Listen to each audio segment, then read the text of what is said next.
Ay, good morning po mga kababayan, ma'am sir. This is Jam, the Filipino channel lang niya po lingkod. So today is April 30, 2026 sa tayo ngayon napapunta dito yan sa may builder sa gate sa may Marindaw Street, Dalandanan, Valenzuela. At dadalhin po natin yan sa may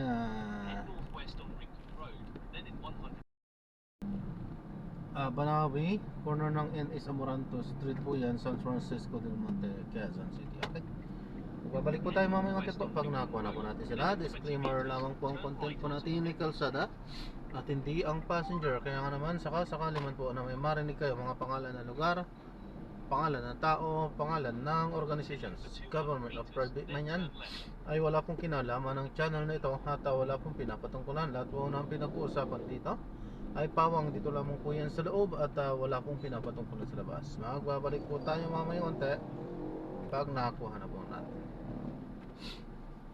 Makinig tayo ng mga nagbabagong balita at talakayan. Kung sa ating Vice Presidente, alam mo, Weng, kilala na natin ang karakas ng karamihan sa ating mga mambabatas eh. Ang mas binibigyan nila ng halaga ay hindi ang katwiran, kundi ang kanilang kaligtasan o yung tinatawag nating political survival. Naman. Kasi yung mga lobby group na yan, mga kapuso, it could spell the difference between winning and losing the next election. 2028. Kaya nakataya dito mga kapuso ay yung pagpapanatili nila sa politika. Kasi sa kanila nakalimuran ng anumang mérito na kanila pong nakita sa pagdinig ng House Justice Committee. Hindi ko naman alam kung saan humuhugot ng katwiran. Well, yung mga pumipigil na ito po'y madala sa Senado matapos po ang mga ebidensyang atin ang nakita. Take note mga kapuso, 88% ang mga Pilipino Ma'am Irene po, nagsabing gusto ho nilang makitang sumasagot ang ating Vice Presidente. Maging full-blown trial po ito sa Senado para makasagot siya at masabi niya ang kanyang panig dito sa mga pabibigat na mga bintang laban. Si Roana Salvacion, mga kapuso, hanggang alas 9 po kami ni Wengay. Magkakauntaan tayo sa Himpapwit para tuntunan kasi marami ngayon ang nagdududa, Yes. baka hindi maabot yung 106. 105 ang sabi ni Congresswoman 105, diba? 1/3 ng membership po ng Kongreso. Pero sabi niya nung nakausap natin, Joel, 105, maliit na number yan. Maliit na number. Kaya daw yun. Dati yun, dahil wala pang mga meeting-meeting. wala pang meeting-meeting. May mga meeting-meeting na yun. Mukhang yung mga meeting-meeting na yan, mga kapuso, medyo nakakapagbigay ng pressure sa ating mga kongresista para lalo na kung bumoto na maayos. kung boto sa 2028 ang itinatangkalan. Kuya, sa index tayo Kapuso, dito sa kabila. kahit pakialam meron talaga sa Diba? Kaya nyo naman unang pumili. Sa totoo lang, sa punto kong ito, pinakamaganda ay bigyan natin si Vice Presidente ng pagkakataon na sumagot.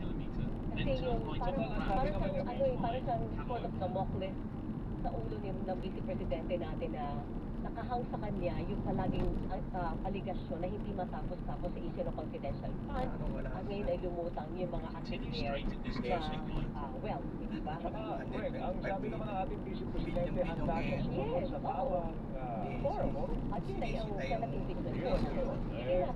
Bigay natin sa kanya yung chance lang yun, mga kapuso. Mahirap na yan, ha?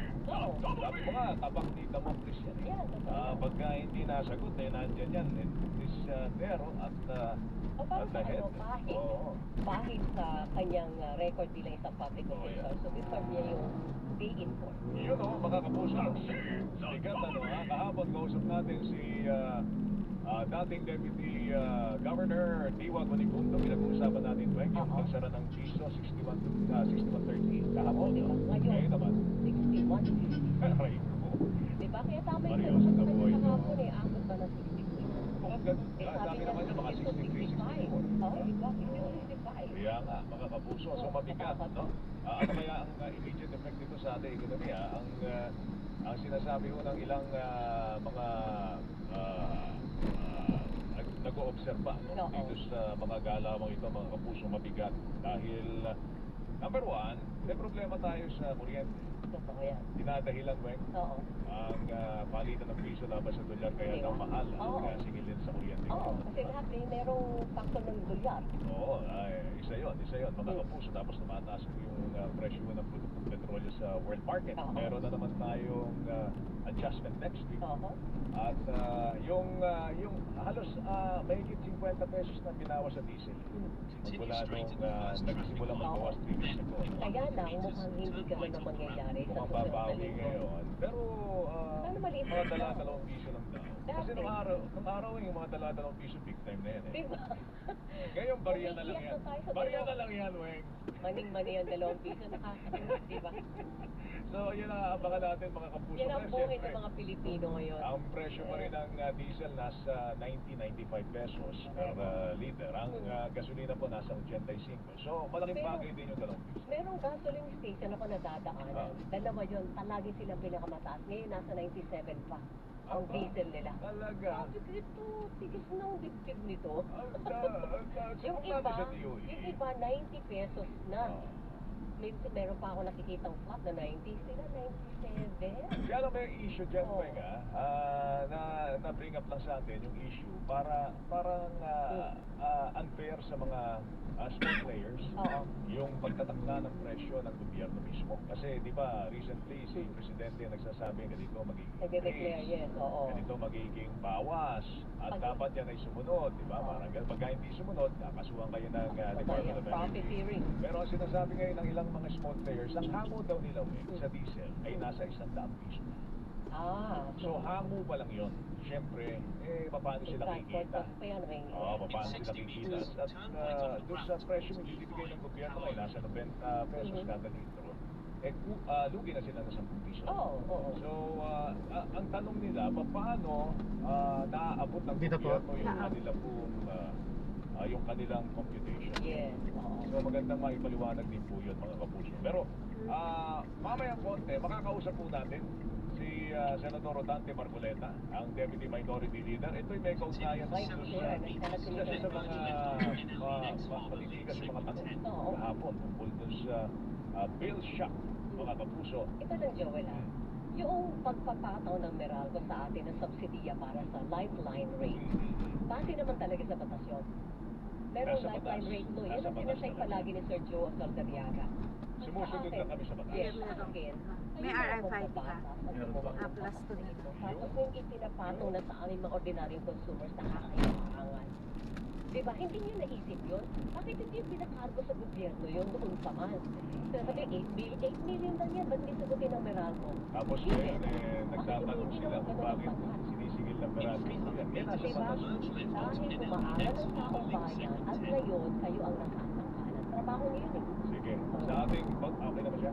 Okay na. Alright, nasa linya na natin Senador Rodante Marcoleta, Deputy Minority Leader. Senator, magandang umaga si Joel Sibenguito. Magandang umaga po. Magandang umaga sa iyo, Joel, Weng. Ganda ng mga tanong ninyo talagang pang shock sa Meralco mga tanong. Ano ba ang mga dapat nating tanggalin dito sa bill natin? Na tinatakda daw ng batas po yung senador ano ang mga initial na natuklasan niyo po doon? Na tinatakda nga yun, pero pangkaraniwan ang taong bayan naman ang palagi na lamang pumapalikas, katulad na lang ng universal charge. At hindi tayo meron na mga na yun, may sunset provisions naman kung kailangan mag-graduate ka eh. Kaso, kamukha niyang mga maliliit na isla naman ang transmission line. Alam mo naman tayo lahat na nag-subsidy. Lifeline nga yun, pero lifetime na rin, di ba? Dapat may pamamaraan para sa gano'n. Pag nag-transmission na yung nagkaroon ng transmission line, di ba natin yung mga iba-ibang bayarin na naka-unbundle sa ating mga monthly bills. Kaya para nga ako maiwasan na lahat yan, yung lifeline rate na alam mo magkano ang binibigay nila, parang 20 kilowatt per month, kilowatt hours. Eh sabi ko sa kanya, 20 bilya lang ang pwedeng magamit ng taong mahirap. Gawin natin 200 kilowatt hours per month. Yan ang talaga mga tapos alisin na lahat natin ang mga subsidies na yan. Okay, pero dapat ikarga yan. Kanino dapat Sino ang ikarga? sasagot? Sino sasagot yan? Ay, di, yung gobyerno, isasubsidize na nga yan eh. So, tatanggalin Kasi po ang matitipid natin po, ang puhunan lang ng gobyerno, between 100 to 120 billion pesos per year. Yung mga ayuda nila, alam mo, kinuwenta mo, AX, UPAD, maipin kung ano-ano, ang dami niya. 600 billion pesos per annum. Eh, hindi naman napupunta ka ako sa mga tinatarget eh. Karamihan din ako. Boss, ako 850 lang. O, hindi na kunin mo. Tipid kayo, di ba? Hindi nila pinapalaganap yan. Kasi nga, malaking negosyo ang kuryente, Senator eh. Ba, nadali mo, eh. Malaking negosyo ang kuryente. Yan ang sinasabi ko sa'yo. Oo. Pero, Oo. ano po natin sa i-implement? Kung halimbawa na walang gumagalaw, sino ang dapat gumalaw? Hindi nga yung, kailangan yung ipatupad lang natin ang batas. Exactly. Eh, hindi naman pinapatupad ng maayos eh. Anong gagawin mo? So, nasa O gobyerno sabi nila, paano? kailangan renewable tayo para sa gano'n na mapangalagaan natin ang environment. Tama naman yun. Walang po kontra. O, by 2030, sabi niya gano'n. 40% na ng ating pinagkukunan ng kuryente ay dapat sa mga renewables na clean energy. Ayos naman yun. By 2040, kailangan 50% renewable. Yan yung mga solar, mga wind, hydro, yung mga ganyan. O nai-incentivize ba yung gumagawa ng kuryente papunta sa renewable? Yung mga regulasyon ba, malinaw? Para sa gano'n, yung tinatarget nating ratio ng ating Ayan, so may-drop na natin sir. Maraming salamat po sa panonood. Hanggang sa muli po. Ingat. God bless. Paano po?